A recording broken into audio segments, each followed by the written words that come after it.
Burb_K on Twitter published this representation in GIF format. And what we're seeing here are snapshots from week to week. Every week they put out a new dump of data. And they lead us to believe that they've caught up to a certain date. They'll say, oh, these reports are through this date. But they don't put any alert that they haven't published all of the reports they received, which is extremely disingenuous. What you'll see is they're giving more and more reports over here, as you would expect. But also we're seeing reports get filled in months back. So we're looking at these reports and we're like, okay, this looks concerning, but there's not that many reports. I mean, I still think there are a lot of reports, but when you see how many there should be that they're leaving out, that's where this gets horrifying. And especially because the government is pushing this on people. You can see back here at the beginning of the vaccine rollout, we don't start to get all of the data until months later. So we have this initial front here, which is almost caught up. It's a couple weeks lagging, but it's not all of the data. But it creates this impression that they've covered those dates. But back here, we keep seeing this increase and increase and increase. And it almost starts to form a trend line here. And that's what this yellow shaded region is. It says here, yellow background, possible scale of reports submitted, but not yet publicly published. And this is very concerning because this is an emergency use authorization, and they claim that they're being fully transparent and they're very actively looking into the safety profile and if there's any adverse events, and they're surveilling how the public is handling these shots. This comes from the team over at vaxoutcomes.com. So what we see here is there's additional reports being released months back, yet they told us that they're publishing all the reports through a certain date. So the question is, how many reports have been filed to VAERS that they're not publishing to the public? And the number is going to astound you, I believe. Now, of course, there's also another factor here, and that is that not all adverse events get reported to VAERS. Not all deaths get reported to VAERS. Here's another way to look at it. I really like this chart, again, from Burb_K on Twitter.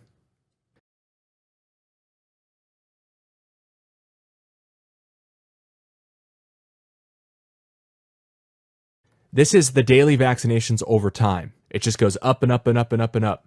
It's approximately linear with a few parts that deviate, right? Down here, though, we see in the first 25 days through, here they mark like the 9th of January 2021. This corresponds. Section A corresponds between the two charts. It's going up, and this chart's going up. The bottom chart is the published adverse events from VAERS. Now, why do we see a huge deviation here from the 9th on? And this chart's a little bit dated. It's about a month old, but it still does a great job of explaining what we're dealing with here. So all of a sudden, the data becomes very sparse, very lacking. And as we covered in this first animation, they're piling on reports months back. So we don't get a complete picture until months down the line, if ever. I think this calls into question their entire operation and who they're working for. Are they working for us or are they working for Big Pharma? I really want to know, and I want to hear an explanation. I want to hear an excuse as to why they're doing such a piss-poor job monitoring these emergency use authorization experimental injections. This is sinister. And I wrote a couple scripts to generate figures that I would expect to see. So the question I set out to answer is, if we have more concrete data for the first month of shots administered in December, then what happens if we take those rates of incidents that are reported and we extrapolate it against all of these vaccinations that are happening to date? And then we can calculate the backlog and the totals using those assumptions. Now, I'm not claiming this is actually what's going on in the database or out in the wild, but I think this is very important because they're not publishing all the data. I think that's clear to everybody. So we need to ask ourselves, what does the data actually show? And I'm not just going to sit around and wait for the HHS to publish these reports, because the mainstream media and the government and employers and companies and everything are all using these published numbers as if they're actual data. But they're partial data. It's incomplete. I mean, incomplete is an understatement. It's nowhere near all of the data. And I want to demonstrate that here. It's a huge difference. So I want to put the ball in their court. I want to show you the numbers that I came up with, and I want them to have to publish everything, because that's what they should have been doing all along. So the first thing I did is I wrote a script that iterated through all of the COVID vax records, and I came up with a distribution for how many days after the vaccine the person had their symptoms onset. And then I also calculated what percentage of people had some sort of an adverse event that they reported. And this is the outcome. You see 45% of people who had an adverse event that was reported occurred on the first day, had their symptoms onset on day 0, the day of the shot. 20.4% of people had their symptoms onset on day 1, and then it drops off, right? You can see the distribution in this chart right here. So we can see on the CDC website how many vaccines were administered in December. 5,528,546. So using that number and how many VAERS reports we saw from that period, we can calculate what percentage of vaccinations lead to VAERS reports. And then if we use that percentage and also this distribution, we can estimate, using all the CDC vaccination counts per day, when and how many adverse events we should expect to see reported to VAERS. And I want to draw a distinction between the total number of adverse events and how many are reported to VAERS, which I would imagine is a very small fraction of the total adverse events. And real quick, let me comment on that. We can see on the various published papers relating to these clinical trials, a very high percentage of people have some sort of adverse events after the vaccine. In the Pfizer-BioNTech clinical trial, phase 3, they asked 2,300 people who took the vaccine to maintain a diary of all the symptoms they experienced. And here are the results. 84.7% of people reported at least one local injection site reaction. 84.7%. So we're not seeing anything close to that in the VAERS database.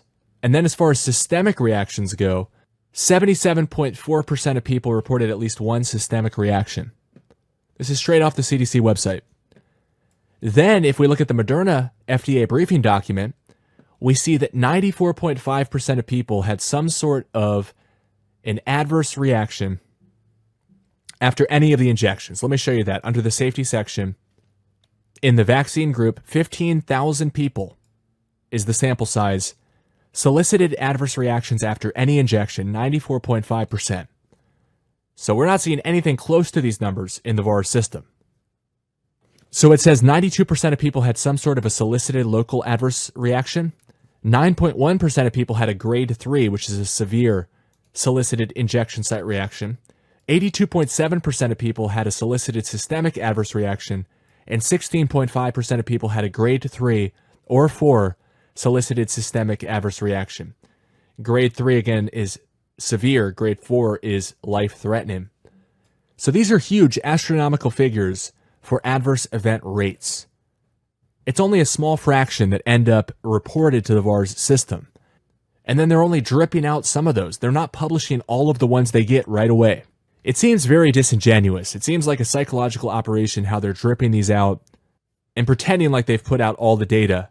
And then we don't get all of the data for months and months and months after people have already moved on. They look at the latest week that comes out, they make up their mind about it, and then they move on. And then under the cover of night, VAERS slips out for months back more adverse events. I think this is a betrayal of trust. I think this is a betrayal of the American people. So going back to this chart, basically what I'm doing is using section A here, I actually go through December the 31st. So using this first bit of data, which is more fleshed out than the rest of it, we project using these rates. So we calculated the percentage of all the vaccines given that resulted in a reported adverse event that was published by VAERS. Then we looked at, amongst those that were reported to VAERS, how long after the vaccine did it take for the symptoms to onset? And we look at this distribution here. So we have all these figures here. So using this middle chart, we know how many vaccines were administered every day during this rollout period. Using these numbers we calculated, what percentage of those resulted in a reportable adverse event, and also how long should we expect on average those adverse events to occur? We calculate this bottom chart. For every day, how many would we expect to see reported to VAERS? So each of these days is the onset date of the symptoms. And this is just a projection. Obviously, it'd be best if the government was forthcoming and gave us all the reports that they received, but they are being sneaky here.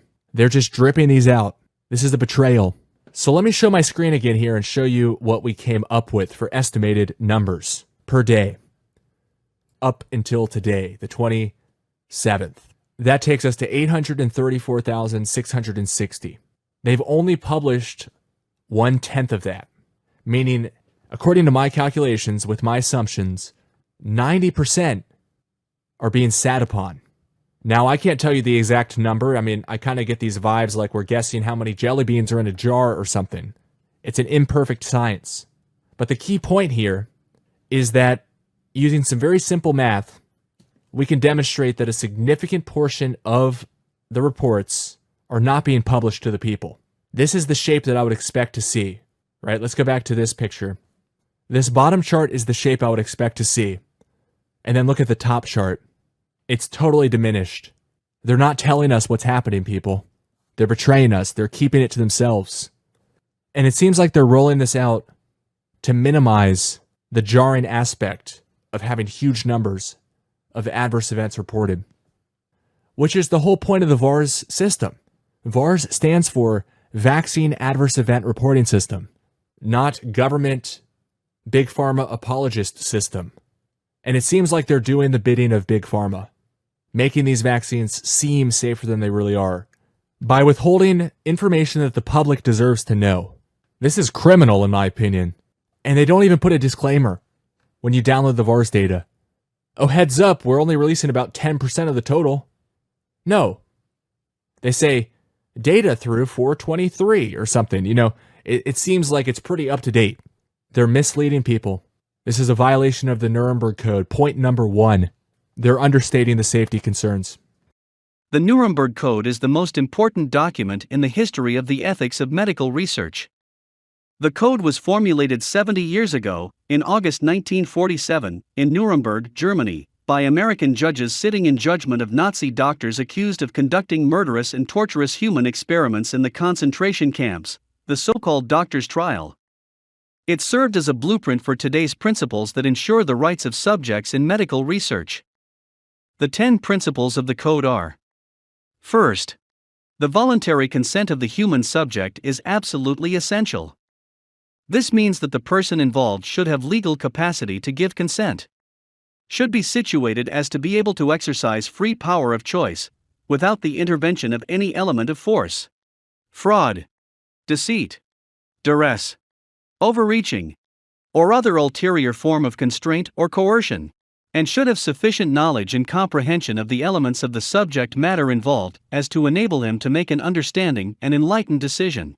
This latter element requires that before the acceptance of an affirmative decision by the experimental subject, there should be made known to him the nature, duration, and purpose of the experiment, the method and means by which it is to be conducted, all inconveniences and hazards reasonably to be expected, and the effects upon his health or person which may possibly come from his participation in the experiment. The duty and responsibility for ascertaining the quality of the consent rests upon each individual who initiates, directs, or engages in the experiment.